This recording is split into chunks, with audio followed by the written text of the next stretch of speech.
Shalom, shalom. First and foremost, I'd like to give all praise, honor, and glory unto Yahweh, by Hashem Yahushai, by Hashem Rechahakodash. Double honor to my apostles, a great millstone, and peace and salutation to the hopeful members of the elect, the Bechar in the house of David, that's been preordained, predestined to get delivered in these last times, and to be the ruling governing body of the nation, Yasha'Allah. I want to go into a lesson, not really prepared, really just flowing in the spirit. And I have a few articles, all right? It's like a news and prophecy video. So, let's just, flow in the spirit, okay? Just see where the spirit leads us. So this one right here, my app, news break, all right? Always giving me like news feed. It says WW3 is imminent. All right, it's like a tongue twister. We are on the brink. Here's why. Okay, so I'm gonna play this video without further ado. Over 150 years ago, a soldier from the southern United States named Albert Pike wrote a letter which predicted the First, the Second, and the Third World War in unbelievably accurate detail. The authenticity of this letter hasn't been confirmed, and it's quite possible that it is just a hoax. However, predicting global conflicts isn't that unprecedented when you know how they happen. Right. And the possible. Slakia. And example here is the axis. Right, and just want to say that if you read the Albert's Pike plan, he goes into the 3-stage wars because they're all orchestrated. I mean, ultimately, it was already prophesied in the scriptures. You see, but these wars are orchestrated. Iran, Russia, they're all on the same team. All right, they're all on the same team. Controlled opposition. And it's no coincidence that they all pushed the juice around the same time. They all were on lockdowns, and they all want to push that digital system, all right? And it's going to allude to what? The chip, the mark of the beast. So if you read the Albert Pike plan, read there's a book the apostles brought out, Satan's Angels, all right? You can just go and type it up on Google, PDF, Satan's Angels, PDF, and they'll give you like the free. You can just, you get it for free on the internet, and go to page, I believe it's 167. All right, around there, 167. Okay, and it will show you the 3 orchestrated wars. World War One, World War Two. Okay, and then World War Three said how Israel is going to fight against the Islamic nations. Ishmael. You see, and part of and of course Iran as well. Iran is going to come in, which are the Iranians, they're the Persians. Okay? So let's go. And the Allies during the Second World War. Which actually, let me get a scripture actually for that. Let me go to let me get my pocket actually. All right.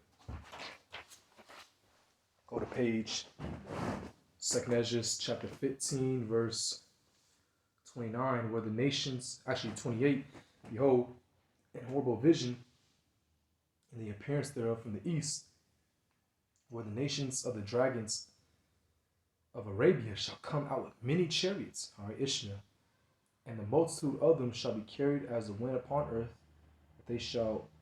that all they which hear them may fear and tremble, right? Because great destruction is going to be taking place in that area in the Middle East, all right? And it's going to be the hot zone for World War III.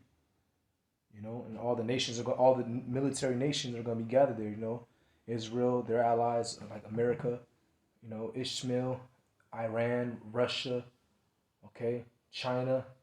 You see, it says also the Carmenians, which are the Iranians, raging in wrath shall go forth as the wild boars the wood, and with great power shall they come. Russia, and join battle with them, and shall waste a portion of the land of the Assyrians, the Americans.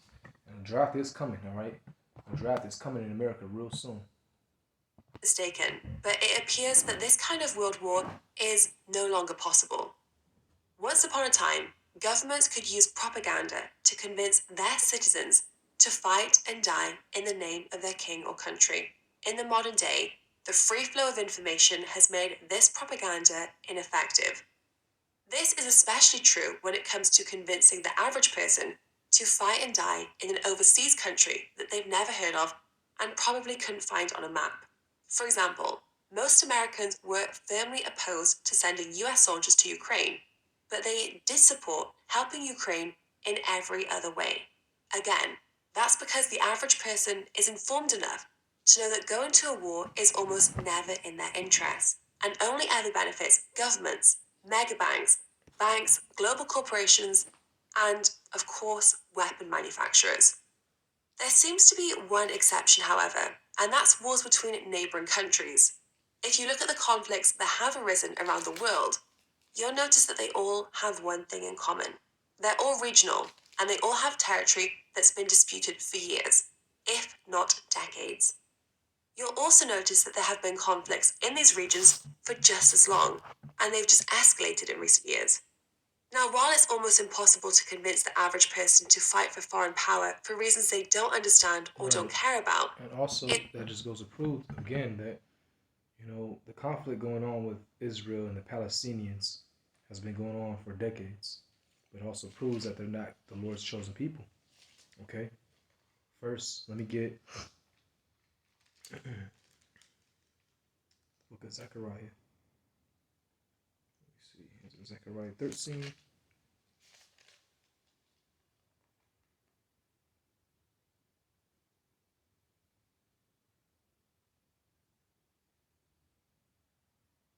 Hold on, give me for 1 second. Let me just look this up. Okay.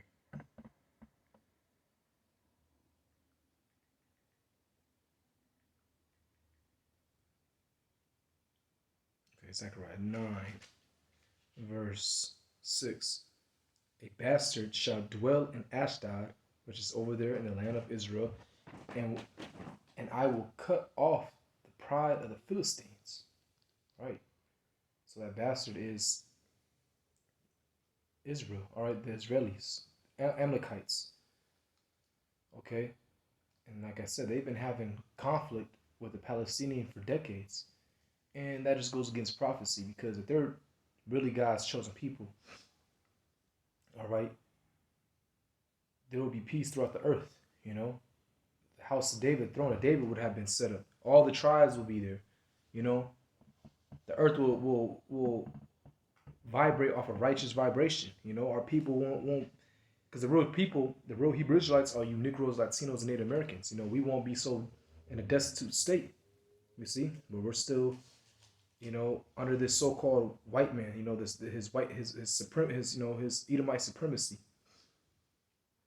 All right, Isaiah 2 verse 4, and he shall judge among the nations, Yahushua, and along with his elect, and shall rebuke many people, and they shall beat their swords into plowshares. All right, we're gonna take their weapons and burn them all up, and their spears into pruning hooks. Nation shall not lift up sword against nation, neither shall they learn war anymore. There'll be peace throughout the earth. There'll be no more war, and we're gonna put all these nations in subjection. It's really easy to convince the average person to fight a neighbor that's been terrorizing and killing their friends, their family, and fellow citizens. But like I said, it goes to show you that these are not the Lord's people. All right, the Israelis. Long as they've been alive.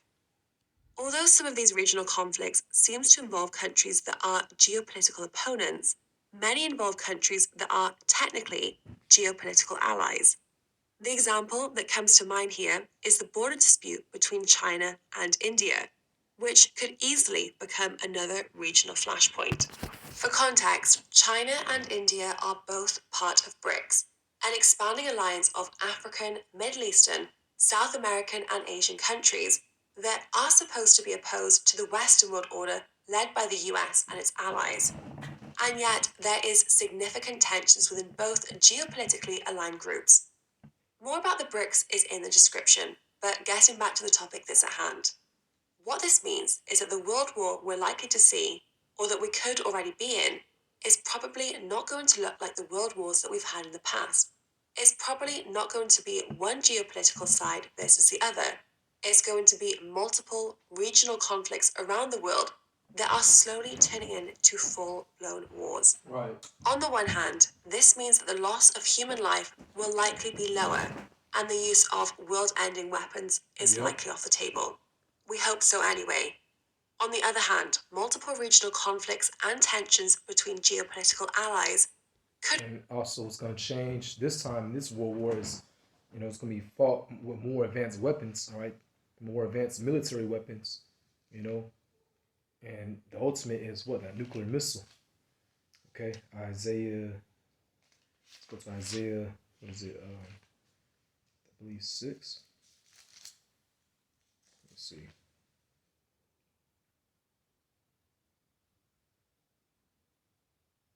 I'll just look it up.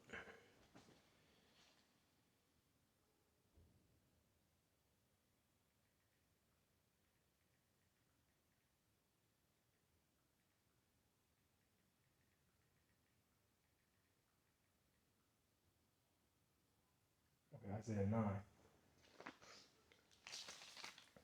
Isaiah 9, verse 5. And it says, oh, I'm in Jeremiah. Okay, that's why. Okay, Isaiah 9,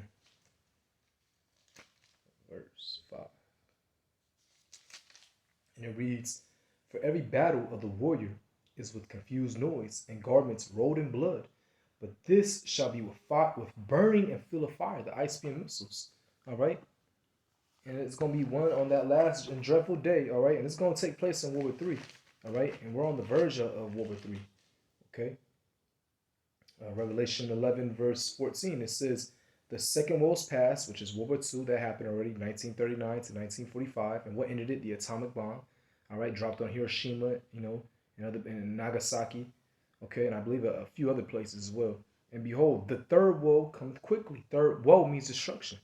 So that World War III is coming, And they're going to send their missiles. All right, these other nations, they're going to nuke America. America's going to push their button too and nuke places like Israel, all right? Or these other nations, they're going to push their buttons and, it's going to go to America, all right? And Israel, but America's going to launch their buttons and it's going to, send their missiles off to like places like Russia, all right? So like, I want to say Russia, all right? But let's get 2nd Ezra chapter 16, verse. Let's see, verse 16. Actually, verse 15. The fire is kindled and should not be put out till it consume the foundation of the earth, like as an arrow which is shot of a mighty archer, return not backward. Even so, the plagues that shall be sent upon earth shall not return again. Woe is me, woe is me. Who will deliver me in those days? Right, And if we jump down to verse 13, I wanted to really start right here actually.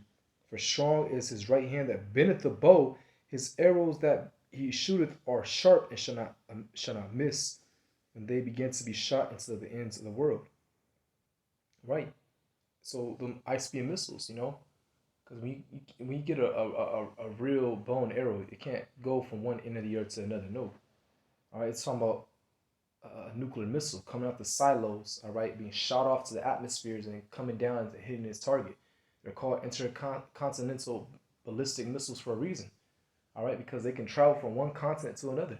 And under like 15 minutes now, they're getting so advanced, They're getting more and more advanced. Okay? Verse 8, going back to 18.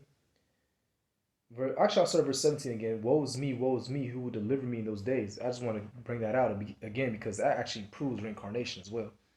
Ezra was seeing this in the future, right? And he knew this would happen in the future, and he just said, like, who will deliver me in those days? Because he knew he would be back in this time. Okay, whoever he may be, The beginning of sorrows and great mournings, the beginning of famine and great death, the beginning of wars, and the power shall stand in fear. The beginning of evils. What shall I do when these evils shall come? Right? These evils are, the Lord's judging this place. He's sending evil upon this earth, But famine's coming, great death is going to come. World War III is going to pop off, but first has to be the implementation of the RFID chip, which you already have. Elon Musk's Neuralink has already been approved by the FDA, the Food and Drug Administration, which I don't know why the Food and Drug Administration approved that, but nevertheless, administration. You understand?